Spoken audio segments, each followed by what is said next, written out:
je n'en suis pas sûr. Boups, l'économie c'est la confiance. C'est-à-dire soo ne salaamaaleykum di am doxalin boo xam ne day dal xelu nit ñi. c'est pour rassurer les investisseurs. Dès le début. Mais Boups, ce qui peut être inquiétant pour des investisseurs, des bailleurs de fonds yooyu. C'est que ñii li ñu lay wax daaw duñ la ko wax ren. bi ñu fiy ñëw xam nga ils avaient des postures de règlement de compte kii fii machin di xatara yooyu di booleyaateeg di def yu kenn xam. Alors nga xëy bés tu changes de discours et de démarche.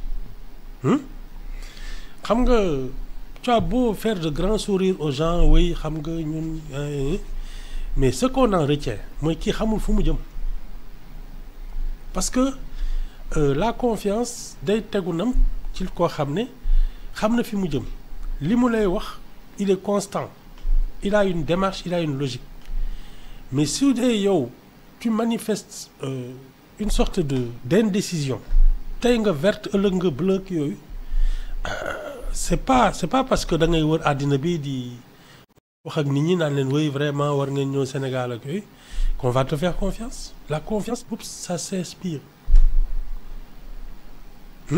da ngay am kàddu am signature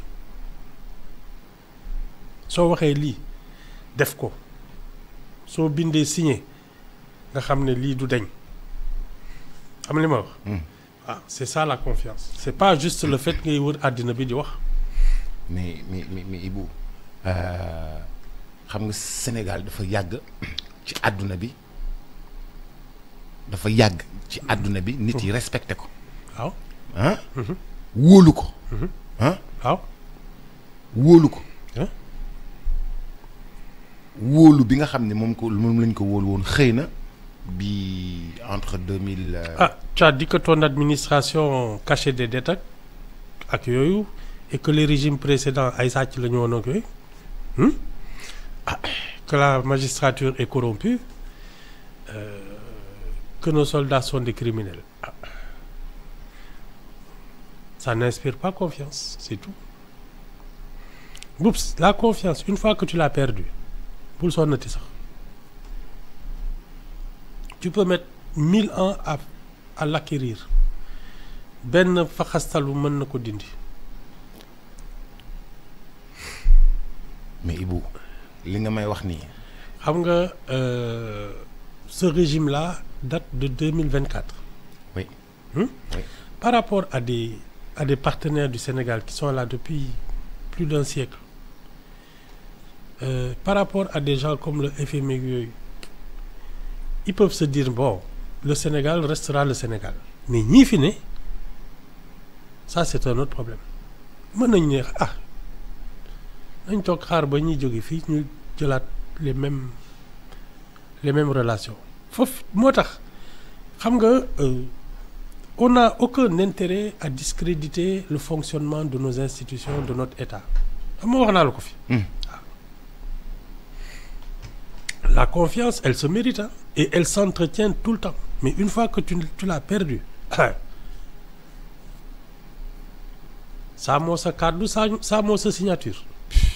mais bu ni pourtant l'administration elle est toute méritante elle a merveilleusement bien travaillé jusque-là mais wax boobu rek loolu mënu ko discréditer à l'image. mais c'est parce que xam nga man xam nga wax kese peut-être que doyul ci yàqal Sénégal mais c'est les attitudes le comportement de tous les jours loolu la ñuy gën a seetlu toi comment tu fonctionnes est-ce que tu es en train de lancer parce que Boups man li ma comprendre ci ay bailleurs de fonds ay investisseurs il faut leur proposer des projets ñoom ils vont pas te donner de l'argent sur ta bonne mine ils vont te dire si on te donne de l'argent qu'est-ce que tu en fais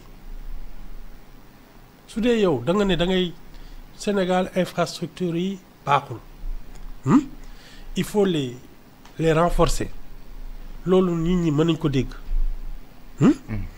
soo nee le tourisme on a besoin d'aménagement de et cetera dañu war a investir dans le tourisme mën nañ ko dégg parce que ce sont des activités si tu dis l'agriculture il faut la développer parce que lii parce que lële on veut être les numéro 1 fii voilà nos objectifs 1 million de tonnes d'arachide 1 million de tonnes de ceci ak yooyu ça demande un investissement gars yi mën nañ ko dégg mais dañ soxla xaalis moom non pour mais fay ay bor ay fonctionnaires ak yooyu ça kenn du la jox xaalis ça c'est clair. mais Ibou loolu yëpp ci entretien il faut que ñu entretenir l'État entretenir l'administration. xam nga man. man dama war a bàyyi di wax ak yow. waaw mais Ibou bu yeboo. non mais Boubs. xam nga yow tous les jours ma ne la on a une bonne partie des ministères ak yooyu c'est du travail fictif des emplois fictifs. mais non Ibou fictiful de gaa yaa ngi koy gaa yaa ngi xëy di dem seen bureau di. non yow xam nga ku ne mën na xëy dem toog benn place loolu ça c'est pas c'est quoi ta rentabilité c'est ça le problème est-ce que yow li ngay xëy di gontu amal nañu njëriñ wala au contraire ça plombe le secteur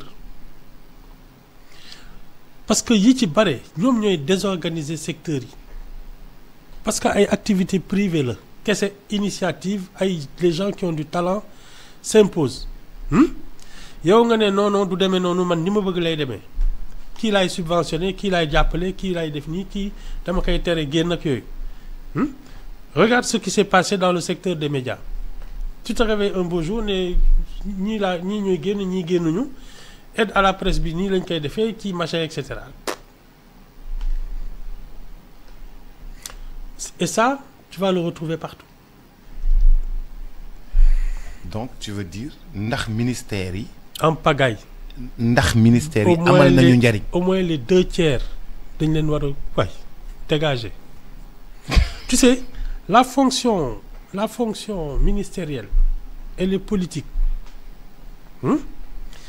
léegi nag pour man c'est pour cela que je dis toujours que ce sont les maires qui sont élus et qui ont des projets de enfin logiquement mais xam nga ñun fii moom ndeysaan da ngeen di sol ay costumes yu vert ay orange rek Ibou bàyyi suñu costume bu verte bi bàyyi suñu pelouse bi Ibou bàyyi suñu costume bu orange bi est-ce que yow da nga bëgg wax ndax maire yi ñëw nañu ak ay projet nañ man lii laay def ci dëkk bi lii laa bëgg def ci dëkk bi Boubs un maire c'est celui qui anime la vie économique et sociale culturelle de sa ville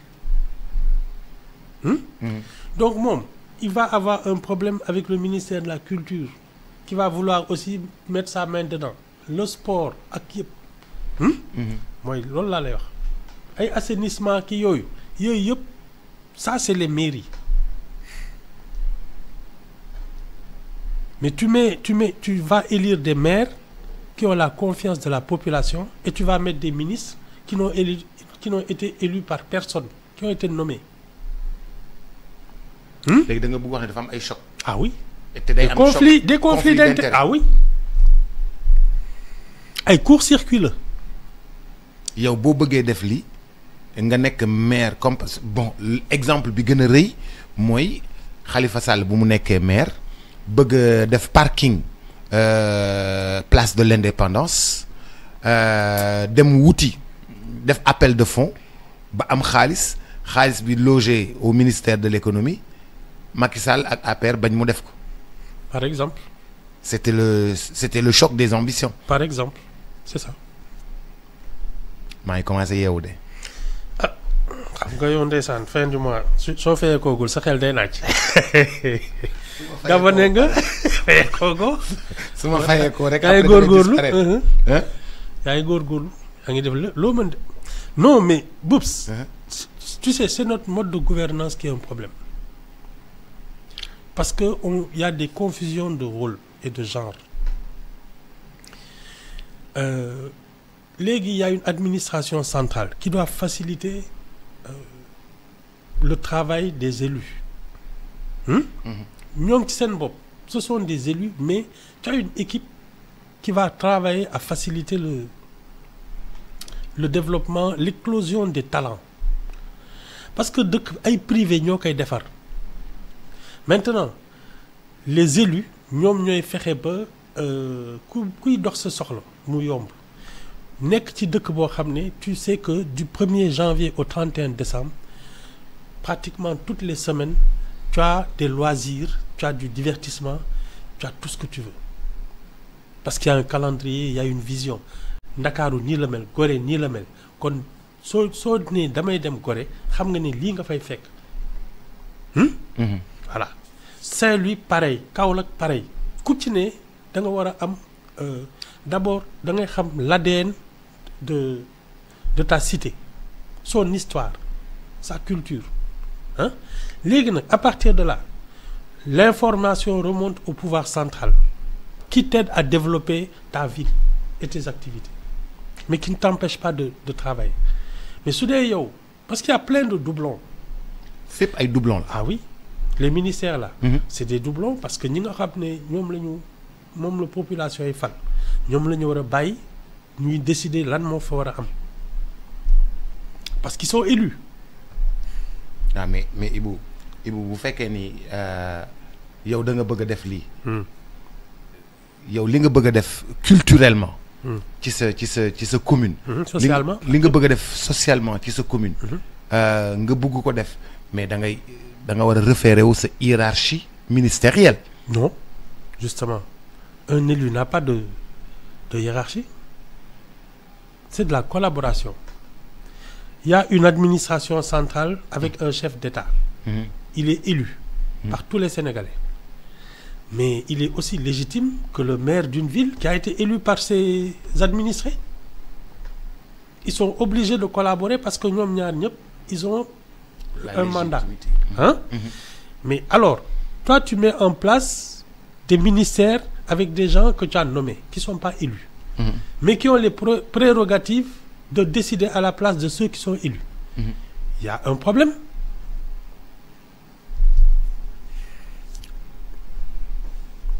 Voilà de l'eau. Ok. Il y a un problème. C'est notre mode de gouvernance qui est un vrai problème. Mais c'est incohérent. Mais communes yi ñoom dañuy wax ne amuñu doole amuñu budget seen budget bi ñuy xaar duñ ko jot. C'est ce qui est pas normal. C'est ce qui est pas normal. Non, non. Surtout que les communes ont les moyens de créer une économie. Assainissement, sécurité, etc. Yooyu yëpp mën nañ ko. Voirie, entretien, yooyu. Mais boups. Et puis surtout ce qu'on appelle l'économie de la sanction. C'est-à-dire soo ñëwee taxaw ci benn muru jàmbur ñu naan la amende 2500 non 100 000 francs ngay fay. ku saw ci mbedd mi 100 000. Oui. ku tilimal waxuma la sax saw mais ku tilimal ça marche comme ça. Ibu xam nga ne loolu mo nit ñi di fayeeku 100 000 francs par weer nga ne ku saw 100 000. ku saw ci mbedd mi 100 000. wala ku tilimal 100 000. te 100 000 mooy suñu salaire. waaye li ngay def Ibu. Ah oui. Ibu ñun 100 000 mooy suñu salaire. Oui mais c'est wala dootoo ko defati. Voilà xam nga c'est un luxe de pisser dans la rue soo xamee ne 100 000 ngay fay. comment ça c'est un luxe. Ah c'est un luxe di soo demee fay saw ci mbedd mi ñu fay da ngay fay 100 000 francs. loolu du luxe. soo bëggee saw ci mbedd kay da ngay gànnaayoo 100 000 dem taxaw fu la neex taxaw. après ñu daggal la ticket. ñu daggal la ticket 100 000. alors lii de. amende 100 000 baa nga liggéey ko. mais place de l'indépendance dañu fay bind. alors défense d'uriner. mais je te dis. amende 1000 francs. non foofu 2 millions nga war a fay soo bëggee taxaw ci place de l'indépendance saw 2 millions ngay fay. 2 millions. Ah c'est tout. mais lu ñuy dox di saw ci mbedd mi nii. ah dof rek. mel ni ay xar ni di saw ci mbedd mi nii. dof rek. dof rek. xar yi ñooy dox ci mbedd mi saw di. nit ñi di dox ci mbedd mi di saw nii ci mbedd mi pour lan. Man de àgg naa gis ba jékki-jékki benn waaye génn ak butéelu ndoxam ñoo jonkante. dawal oto mais nag les municipalités n'ont pas installé ay douches publiques. bu fekkee ne ay douches publiques amul nit ñi war a dawal oto. foog ñu dawal oto ba si yàgg serré droite yi. Non mais c'est pour ça que une ville elle se pense. La ville doit être pensée. Ah oui. Repensée. Ah oui. Ça c'est pas. xam nga mooy li ñu doon wax rek nga xëy bés ne bon kii bi fii nii espace bi da ngay xëy bés rek daal di ko dagg def ko ay lotissement ne ñoo leen jënd après ça t'étonne que ce soit un vrai bordel mais Boubs loolu kenn waru ko def. mooy lan lotissement yi. waaw mais quand tu réfléchis à une nouvelle cité mais Boubs clé en main nga war a joxe avec une architecture une organisation des services sociaux mais tu laisses pas des gens avec un terrain nu. ah mais Ibou yow xam nga ne Sénégal yëpp noonu lañ ko daggatee dañuy defar aménagement. xam nga kon le résultat n'est pas bon. Le résultat donne des inondations. Le résultat donne y a pas de voirie. C'est ça. Le résultat donne. C'est de ça qu'on parle. Tu construis des cités et tu les mets à la disposition des gens. mais nit ñi amuñu njëgu cité Ibou kon kenn du dëkk. si nit ñi amuñu njëgu cité. mais Boubs xam nga ñun c'est ça vraiment notre problème c'est ce paupérisme là misérabilisme parce que de toute façon un Sénégalais qui se réveille qui est né ici et qui a l'intention d'y mourir Boubs il doit avoir une maison et l'État est là pour le garantir parce que tu es Sénégalais. On est d'accord. Wow. À partir de là il faut réfléchir à la manière d'y aller parce que yëpp nag y a pas de problème qui n'a pas de solution il faut juste y penser man gëmuma ne ñoo amuñu ko yooyu ça c'est des histoires. ku bëgg a defar ville bu rafet bu baax di nga ko defar. ah oui nit ñi bu ñu bëggee tabax Diamniadio dem nañ tabax Diamniadio fu am ay tali yu ngand fu am ay sphères ministérielles yi mën a dugg stade yi mën fa nekk prévoir fa ay hôtel yi gën a rafet jamono yi ci réew mi foofu lañ ko def xam ni train bi day ñëw ba foofu ñu organiser ko bëgg nañ ko def nañ ko. yow dinaa ne Alassane muy téye say salaire. ndax sama xel di gën a ñëw. waaw buñ ko bëggee def nañ ko mais Boubs une ville se conçoit tu ne peux pas laisser des gens avec des morceaux de terrain parce que am na ci ñoo xam ne benn maçon la ñuy dénk ci ne ko tabaxal ma kër. ñu xëy suba kër gi daanu seen kaw. voilà tu peux pas c'est une responsabilité fii mën nañ fi parce que la population augmente il y a un espace où on peut construire tu construis une cité et tu la mets à la disposition des gens léegi nag naka lañ ci jotee ça aussi il faut être intelligent il faut y réfléchir parce que dire que les Sénégalais n'ont pas les moyens d'avoir une maison Boubs nga nekk fii Sénégal juddoo fi nar fi dee ñu naan la mënoo fi am kër parce que amoo dara ça c'est criminel un Sénégalais doit avoir un foyer la manière nag ça demande de la réflexion comment faire parce que problème boo gis am na solution ah oui